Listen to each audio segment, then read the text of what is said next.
बोलो श्री कृष्ण भगवान की जय हो। श्रीमद् भागवत महापुराण की जय।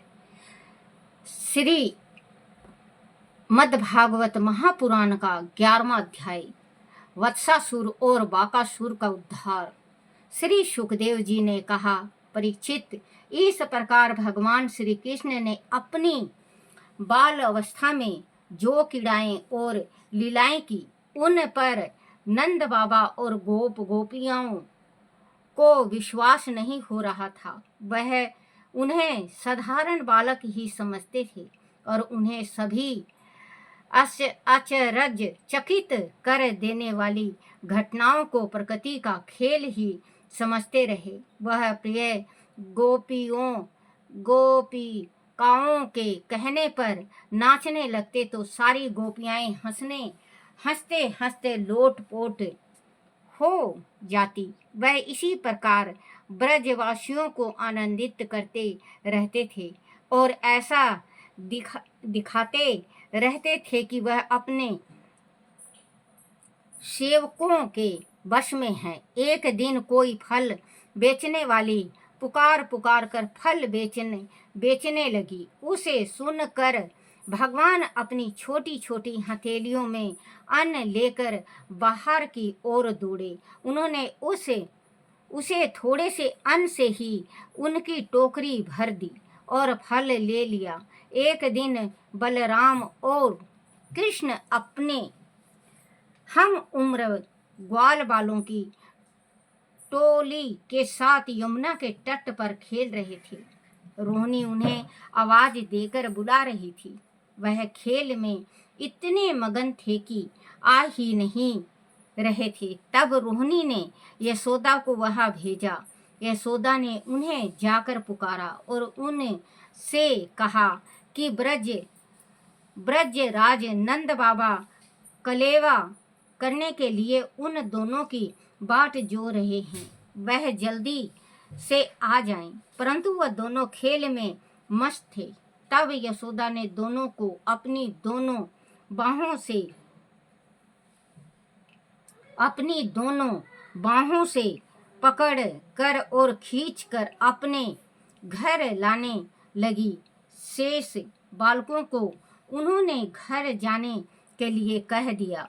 जब नंद बाबा ने देखा कि यशोदा दोनों को पकड़ कर ला रही है तो वह हंसने लगे। प्रेम से उठ कर उन्होंने दोनों को दुलार किया और यशोदा ने दोनों के हाथ पैर धुलवाए। फिर वह नंद बाबा के पास कलेवा करने लगे। कलेवा बच्चों, जैसे हम कहते हैं बच्चों को खाना खा लो, नाश्ता कर लो, तो ब्रज में जो है वो कलेवा कहते हैं। और जोहना इंतजार करना, कह रहे हैं ना कि नंद बाबा जी बाट जोह रहे हैं, तो इंतजार करना। नंद बाबा के पास कले दोनों को दुलार किया और यशोदा ने दोनों के हाथ पैर धुलवाए। फिर वह नंद बाबा के पास कलेवा करने बैठे। उन्होंने अपने हाथों से दोनों को मक्खन खिलाया। परीक्षित, उन्हीं दिनों नंद बाबा ने सुना कि वन में तरह तरह के उत्पात होने लगे हैं। तब सभी गोपों ने एकत्र होकर विचार किया कि अब क्या करना चाहिए। उन गोपों में उपनंद नाम का एक बुजुर्ग भी था। उसने सलाह दी कि उन उत्पातों से बचने का एक ही उपाय है कि हम सभी यह स्थान छोड़कर वृंदावन नामक महावन की ओर चले। वह गायों के लिए चारा भी बहुत है और एक पर्वत भी है। यमुना का किनारा है। वह रहने के लिए आदर्श स्थान है। उनकी बात मानकर सभी ने अपने छकड़ों में अपना अपना सामान बांध लिया और गायों तथा बछड़ों को लेकर वृंदावन की ओर चल दिए। उन्होंने बुढ़ों, बच्चों और स्त्रियों को छकड़ों पर सामान के साथ बिठा दिया और युवा लोग धनुष बाण लेकर पीछे पीछे चलने लगे। गाय आगे आगे चल रही थी और सभी सींग सींग और तुरी ही बजाते गाय आगे आगे चल रही थी, वह सभी सींगी और तुरही बजाते जाते थे। पुरोहित लोग भी उनके साथ चल रहे थे। ग्वाल बाल हाथ में लाठियां लिए हुए गायों को हाँकते चले जाते थे।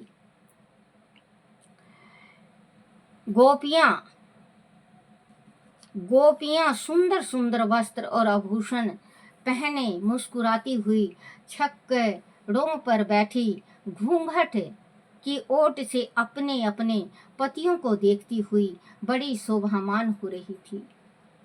यशोदा और रोहिणी भी श्री कृष्ण और बलराम के साथ रथ पर सवार थी। उनका मन अपने बालकों में ही लगा हुआ था। उनकी तोतली बोली सुन सुनकर वह अत्यधिक प्रसन्न हो रही थी। परीक्षित, वृंदावन बड़ा ही सुंदर वन है। वह हर ऋतु में सुख ही सुख है। वहाँ के सुंदर सुंदर स्थानों को देखकर सभी को बड़ा आनंद हुआ।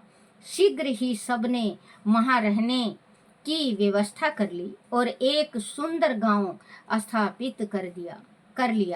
गायों के लिए बड़े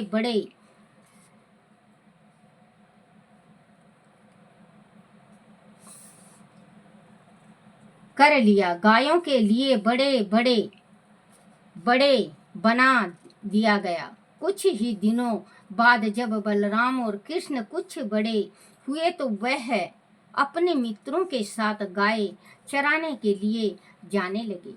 वृंदावन में भी उनकी लीलाएं सभी को आनंदित करने लगी थी। कृष्ण को बांसुरी बजाने का शौक लग गया। वह गायों को चराते समय बांसुरी बजाता तो गाय उसके पास दौड़ती हुई चली आती और उसे घेर लेती। बलराम गुलेल से चिड़ियों को उड़ाता रहता। अन्य ग्वाल बाल उनके साथ वन में खूब उधम मचाते। एक दिन की बात है कि बलराम और कृष्ण ग्वाल बालों के साथ यमुना किनारे अपनी गायों को चरा रहे थे। तभी एक दैत्य बछड़े का रूप बनाकर वहां आया और बछड़ों में मिलकर बलराम और कृष्ण को मारने का अवसर खोजने लगा। भगवान श्री कृष्ण ने उसे तत्काल पहचान लिया और धीरे से बलराम को संकेत से बता दिया। बलराम और कृष्ण मुस्कुराते हुए उस बछड़े के पास पहुंच गए। बलराम कृष्ण ने उस बछड़े के पास जाकर अचानक ही उस बछड़े के पिछले दोनों पैर पकड़ लिए और उसे सिर के ऊपर उठाकर जोर से घुमाकर एक केथ के पेड़ पर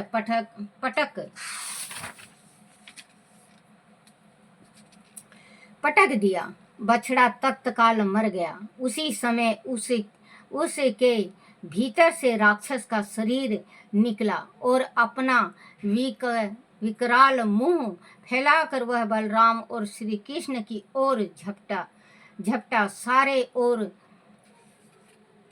झपटा।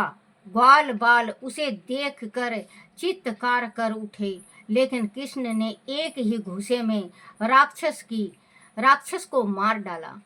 उसके मरते ही सब कृष्ण की जय जयकार करने लगे।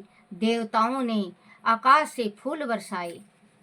परीक्षित, जो सारे लोकों के एकमात्र रक्षक हैं, वह अब यमुना तट पर ग्वाल बालों के साथ बछड़े चरा रहे थे। वह भोर में ही कलेवे की सामग्री पोटली में बांध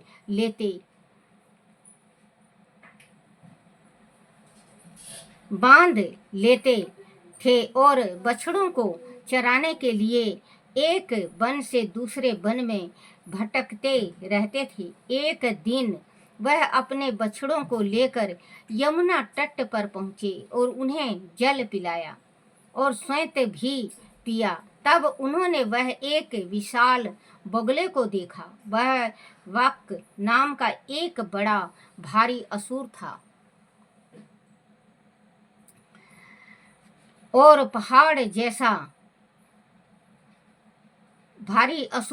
और पहाड़ जैसा लगता था। उसे देखकर ग्वाल बाल डर गए।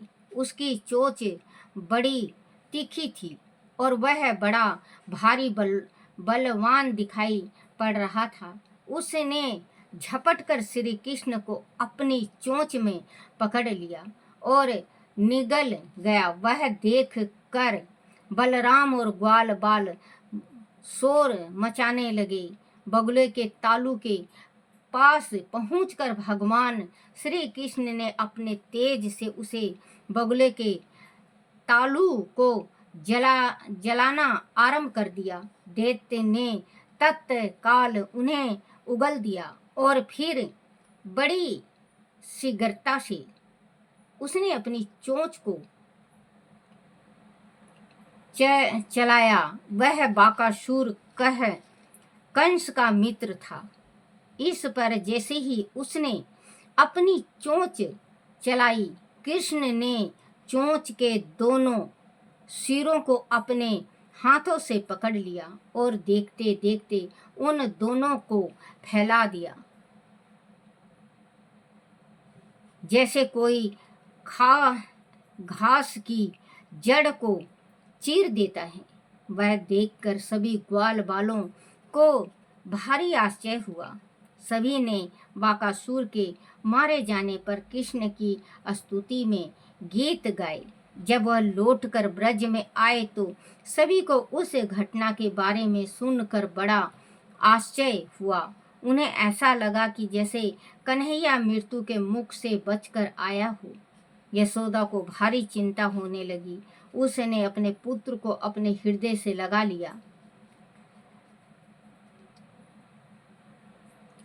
लिया। उनकी आंखों से टपाटप आंसू प्रवाहित होने लगे। वह सभी उनकी बातें करते हुए चिंतित होने लगे और फिर उन्हें गर्ग-चार की बात का ध्यान हो आया कि बालक कृष्ण का अहित करने के कितने ही प्रयास होंगे पर कोई भी उनका कुछ बिगाड़ नहीं सकेगा। इससे उन्हें सत्वान मिली। नंद बाबा ने सभी को बुझा कर वापस भेज दिया। इस प्रकार कृष्ण और बलराम का बचपन वृंदावन में रहकर व्यतीत हो रहा था। अब वह किशोर हो गए थे। वृंदावन वृंदा तुलसा को भी कहा जाता है बच्चों।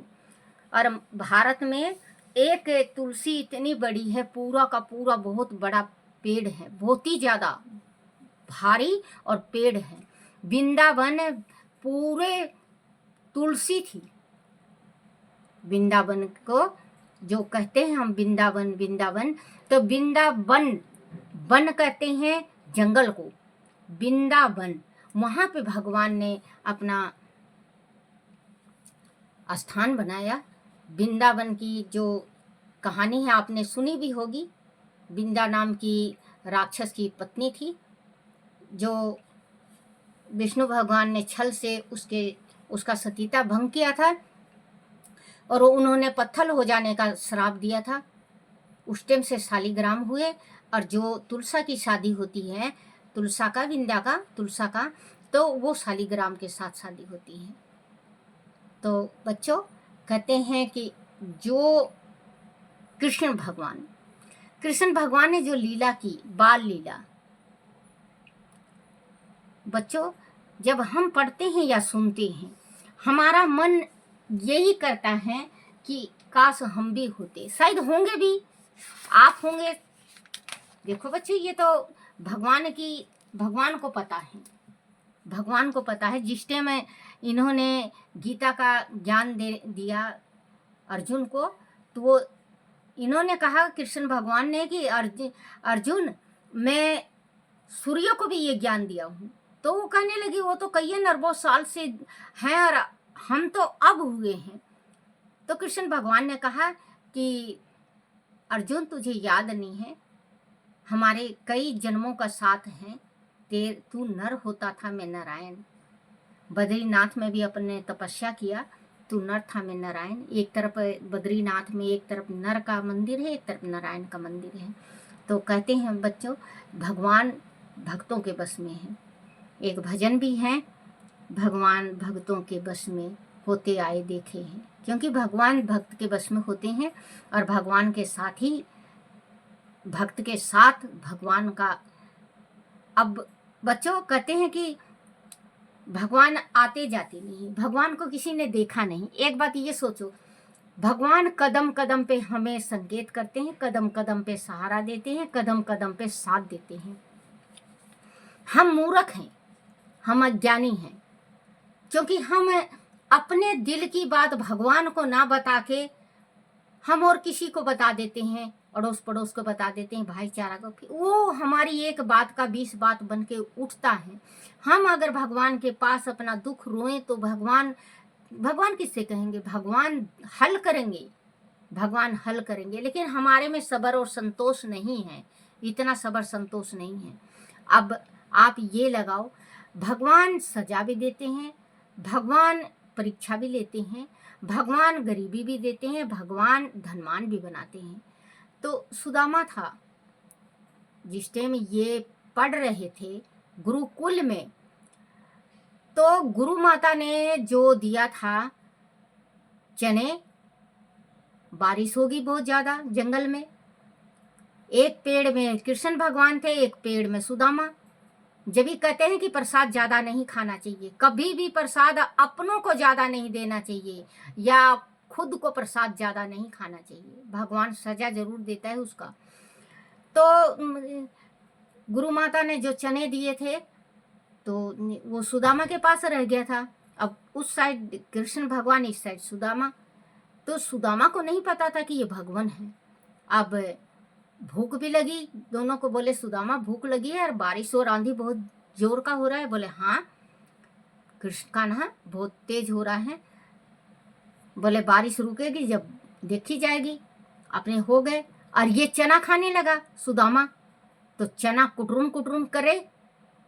तो भगवान ने कहा, बोले कि सुदामा सखा क्या बात है, चना खा रहे हो क्या? बोले नहीं नहीं, ये जो ठंड बारिश बुरिश हुई, आंधी हो रही है, इससे मेरे दांत बज रहे हैं। सारे के सारे चना खा गया। और भगवान को पता था, श्री कृष्ण भगवान को पता था कि चने खा रहे हैं। कोई बात नहीं, नीचे उतरे, लक्कड़ लुक्कड़ अपने तैयार किया और चल दिए। इन्हें कहा, बोले चना जो गुरु माता ने दिया है वो कलावा वो दो खाएंगे। बोले वो तो मैं खा गया। बोले कोई बात नहीं। भगवान जब भी समझ गए, श्री कृष्ण भगवान जब भी समझ गए कि इन पे गरीबी बहुत तगड़ी आएगी, और उसके कलेवा जो चना खाए थे उस चना का भुगतान सुदामा ने बहुत बड़ा किया, बहुत बड़ा। बहुत दिनों तक वो 10 घर मांगते जब भी उनको एक मुट्ठी मिलती, और एक घर मांगते जब भी एक ही मुट्ठी मिलती। उनको भोजन का लाले पड़ गए, उनके घर बहुत गरीबी आ गई। जब उनकी माता ने, उनकी पत्नी ने कहा, बोले कि तुम अपने दोस्त के पास जाओ, तुम्हारा दोस्त तो राजा है, कुछ ना कुछ सहारा जरूर लगाएगा। बोले मेरे पास तो कुछ, जैसे अब तो कह देते हैं गिफ्ट, मेरे पास तो कुछ देने को भी नहीं है उपहार। पड़ोस में गई, चावल लेके आई, थोड़ा सा चावल बांध दिया। अब श्री कृष्ण भगवान के पास चले, इनके पैरों में कांटे लग गए, बुरा हाल हो गया। वहां गए, दरबारियों ने भीतर जाने ही नहीं दिया, भिखमंगा कह के निकाल दिया। सुदामा कहने लगे, बोले जाके आप बस ये कह दो कि बाल अवस्थे के, बालपन के सुदामा मिलने आए हैं आपसे। और सुदामा का और कृष्ण का बहुत प्यार था।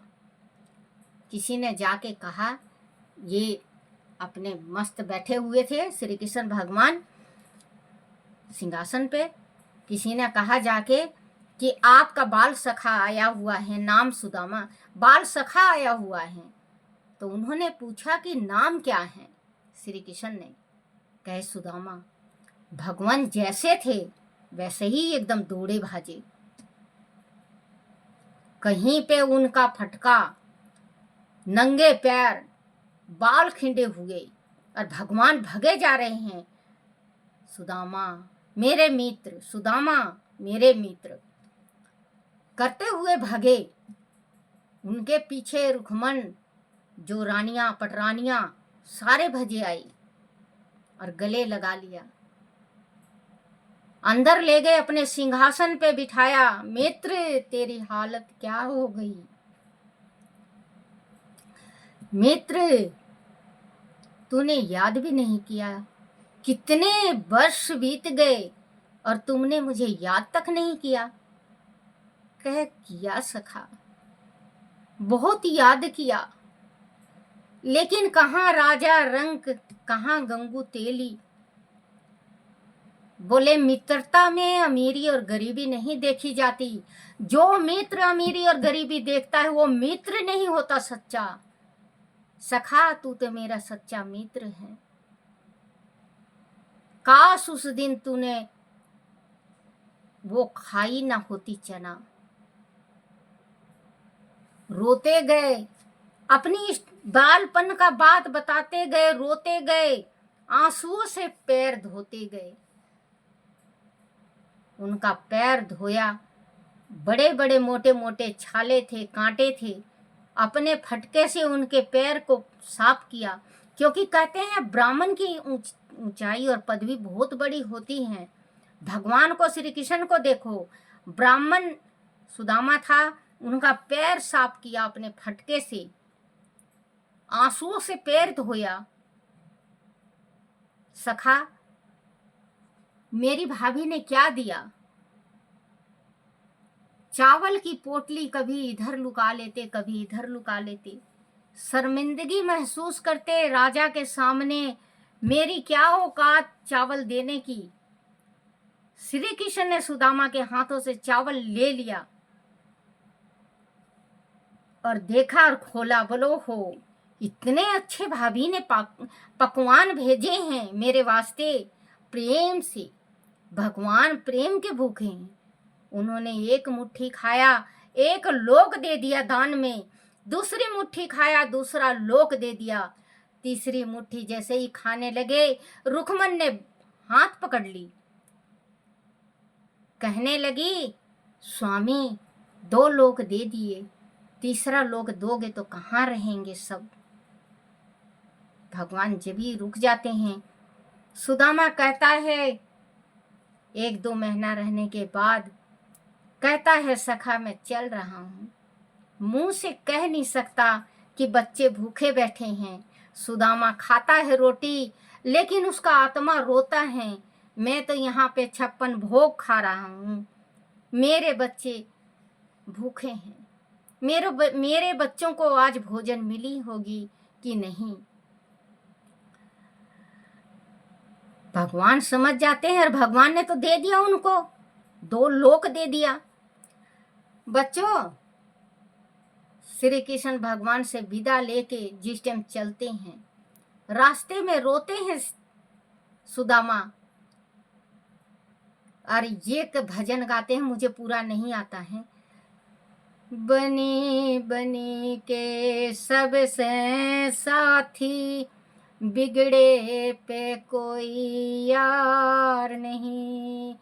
बनी बनी के सबसे साथी, बिगड़े के कोई यार नहीं।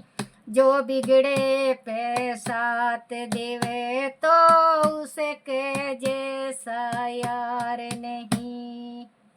क्योंकि सुदामा को ये है कि मैं जिस टाइम आया चला, मेरे कृष्ण ने, मेरे भगवान ने, मेरे सखा ने, मेरे दोस्त ने 5 किलो चावल तक भी नहीं दिया, जो मैं अपने घर में जाके कहता कि मेरे सखा ने दिया है। रोता पीटता हुआ अपने घर आता है, घर देखता है तो महल, झोपड़ी जो होती है वो महल, रानी होती है वो बिल्कुल राजमाताओं के जैसे। अब कहती है सुदामा का यहाँ कुटिया था, कहता है सुदामा, कहता है ब्राह्मण का यहाँ सुदामा, ब्राह्मण का कुटिया था, उनके बच्चे थे 7-8, उनकी मिसरानी थी, वो कहाँ गए? तो सारे कहते हैं यही है तेरा। भीतर जाता है और कहता है मैं 2 महीना के वास्ते मिसरानी क्या चला गया, तूने कौन सा ऐसा यार देख लिया जो तुझे राजा बना दिया। वो कहती है प्राणनाथ, मेरे सिर पे और मेरे शरीर पे कलंक मत लगाओ, ये सब आपके दोस्त की मेहरबानी है और वही यहाँ पे बना के गए हैं। बोलो श्री कृष्ण भगवान की जय। और वो सुख से रहने लगते हैं। सुदामा बहुत लंबी कहानी है बेटे, फिर इसके बीच बीच में बताती भी रहूंगी। बोलो श्री कृष्ण भगवान की जय। श्री कृष्ण गोविंद हरे मुरारी, हे नाथ नारायण वासुदेवाय, हे नाथ नारायण वासुदेवाय, हे नाथ नारायण वासुदेवाय। आरती श्री भागवत भगवान की है आरती, पापियों के पाप को है तारती। आरती श्री भागवत भगवान की है आरती, पापियों के पाप को है तारती। बोलो श्री कृष्ण भगवान की जय। अपने अपने माता पिता की जय, अपने अपने गुरुदेव महाराज की जय हो। हे मेरे कान्हा, हे मेरे बंसी वाले, हे मेरे गिरधारी, मेरे से कोई भूल हो जाए, गलती हो जाए, टूटी रह जाए, मुझे क्षमा करना, क्षमा करना, क्षमा करना। बच्चों, मेरे से कुछ भूल से गलत निकल गया हो तो मुझे क्षमा करना, क्षमा करना, क्षमा करना।